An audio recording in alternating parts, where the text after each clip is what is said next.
नमस्कार, welcome back to my YouTube channel.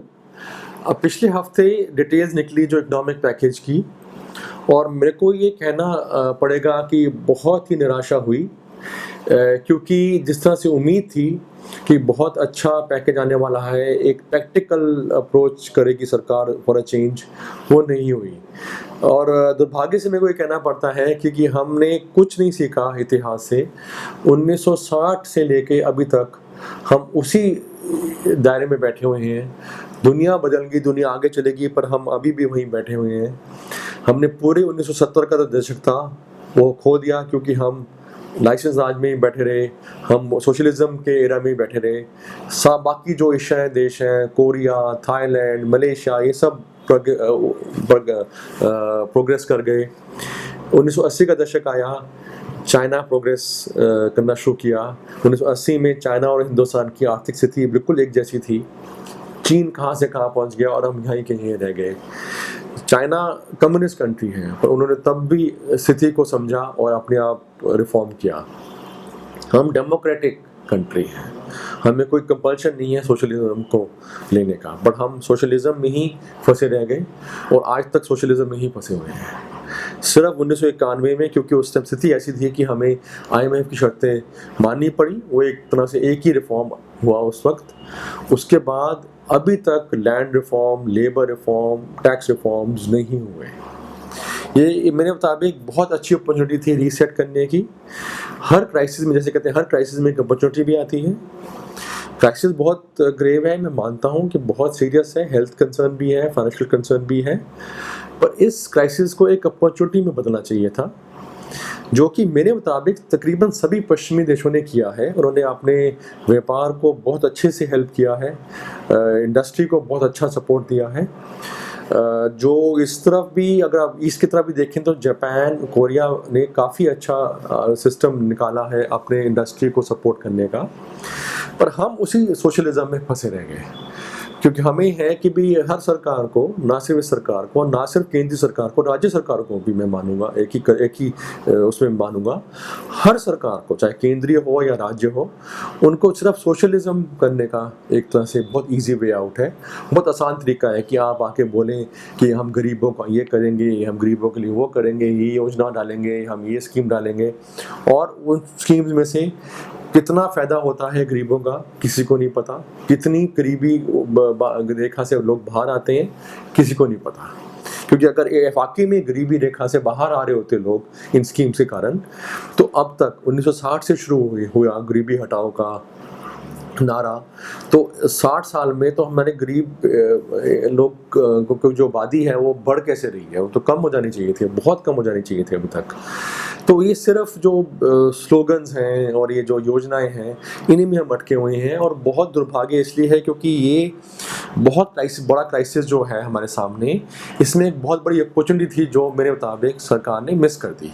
Opportunity ये थी कि इस वक्त आप हर तरह का रिफॉर्म निकाल सकते थे, आपके पास पूरी मेजॉरिटी है सेंटर में। ऑपोजिशन का इस टाइम इतनी और उलझनों में फंसी हुई है, क्योंकि हेल्थ कंसर्न है हर जगह, ये आराम से इस टाइम निकल सकता था। सारे तरह के जो रिफॉर्म जो ड्यू हैं, टैक्स को लेकर, बिजनेस को लेकर, आपके लेबर रिफॉर्म्स ड्यू थे, लैंड रिफॉर्म्स, कितनी फॉरेन डायरेक्ट इन्वेस्टमेंट हिंदुस्तान में इसलिए नहीं आ पा रही क्योंकि लैंड, यहाँ पे ज़मीन को एक्वायर करने में मुश्किलें आती हैं। तो प्रैग्मेटिकली आप बैठ के आपने एक महीना एक्स्ट्रा लिया, क्योंकि सब जगह जो पैकेज थे वो अप्रैल 1 वीक में आ गए, तो आपने एक महीना और लिया। सब मानते थे चलो ठीक है, आप सोच समझ के एक अच्छा पैकेज निकालेंगे। आप इसके अंदर ये सब रिफॉर्म तो कर सकते थे, क्योंकि इस रिफॉर्म में करने में कोई ऐसा नहीं कि आपको फाइनेंशियल लॉस हो रहा था। तो अगर आप मैं भी मान लें कि भी आपके पास 20 लाख करोड़ नहीं है, आपके पास सिर्फ 2 लाख करोड़ है, एक्चुअली अगर देखा जाए तो सिर्फ 2 लाख करोड़ का पैकेज आया है। ठीक है, आपके पास 20 लाख नहीं है, आपके पास सिर्फ 2 लाख करोड़ है। आपने उम्मीद जगा दी, जो गलत बात थी, पर तब भी चलो 2 लाख करोड़ है। इसके साथ रिफॉर्म सारे आ सकते थे, और इसके बाद और बड़ी पॉलिसीज हैं जो एक्चुअली प्रैक्टिकल थी, जो आप कर सकते थे। स्क्रैपेज पॉलिसी, जिससे ऑटो सेक्टर को बहुत फ़ायदा होगा, वो आपकी ड्यू है, काफ़ी सालों से ड्यू है, आपने पूरी पॉलिसी बना के रखी हुई है। आपने 2019 में ऐलान भी किया था कि हम स्क्रैपेज पॉलिसी को दोबारा से एक अच्छे से सोच के लेके आएंगे, जिससे कि ऑटो सेक्टर का फ़ायदा होगा। तो आप क्यों रुक रहे हैं, आप क्यों नहीं वो कर पा रहे? क्योंकि अगर आप ले आएंगे तो एक बहुत बड़ा सेक्टर, मैन्युफैक्चरिंग का एक बहुत बड़ा हिस्सा ऑटोमोबाइल है। ऑटोमोबाइल सेक्टर को अगर इमीडिएटली फायदा हो जाएगा अगर अच्छी स्क्रैपेज पॉलिसी आ जाएगी, एक तरह से एक बहुत इंपॉर्टेंट सेक्टर में सेंटीमेंट रिवाइव हो जाएगा। इसके अलावा लॉन्ग टर्म कैपिटल गेन्स जो आपने 2 साल पहले इंट्रोड्यूस किया था, इस साल किसके पास गेन आने वाला है शेयर मार्केट से?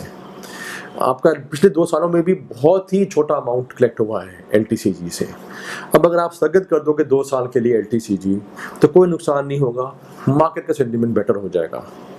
इसी तरह से डिविडेंड जो आपने टैक्स इंट्रोड्यूस किया है, डिविडेंड टैक्स, उसको आप स्थगित कर सकते थे। वैसे भी डिविडेंड इस हालत में कितने कंपनियों का मुनाफा आने वाला है और उस मुनाफे में से कितनी कंपनी डिविडेंड दे पाएंगी, कोई जाने नहीं वाला था। पर ये सब चीज़ करके आप एटलीस्ट सेंटीमेंट को ठीक कर सकते थे, आप ऑटो सेक्टर को ठीक कर सकते थे। ऐसे हर सेक्टर के अंदर आप कोई ऐसी पॉलिसी दे सकते थे जिससे कि सेक्टर को फ़ायदा हो जाए।